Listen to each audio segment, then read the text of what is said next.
Welcome to the Financial Learning Channel. Today, we're diving into an exciting day trading scalping strategy that can help you make quick profits in the stock market. If you're new here, don't forget to hit the like button and subscribe for more insightful financial content.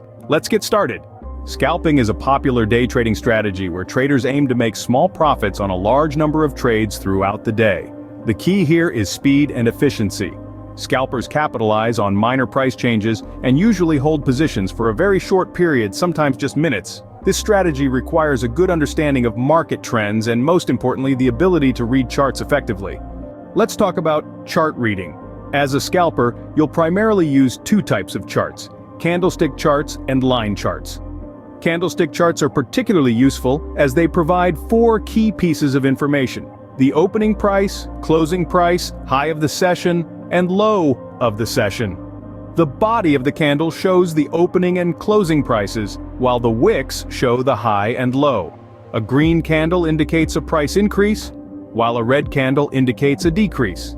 Chart patterns are your best friend in scalping. Look for patterns like bull flags, bear flags, and breakouts to predict future price movements.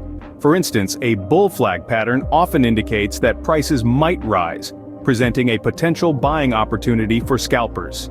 Scalping requires stocks that move a lot during the day. Look for stocks with high volatility and liquidity. High liquidity ensures that you can enter and exit trades quickly, which is crucial for scalping. Risk management is vital. Always set a stop-loss order to limit potential losses. Scalping involves many trades, and even small losses can add up. A good rule of thumb is to risk no more than 1% of your trading capital on a single trade. Technical indicators can also guide your trades. Use indicators like moving averages, Bollinger Bands, and the Relative Strength Index, RSI, to make informed decisions. For example, an RSI below 30 often indicates an oversold condition, suggesting a potential buying opportunity. Remember, scalping is fast-paced and requires constant attention to the markets. It's not for everyone, but with practice, it can be a profitable strategy. If you found this video helpful, please give us a thumbs up and subscribe to the Financial Learning Channel for more tips and strategies on day trading. Don't forget to hit the bell icon to get notified about our latest videos. Happy trading, and see you in the next video.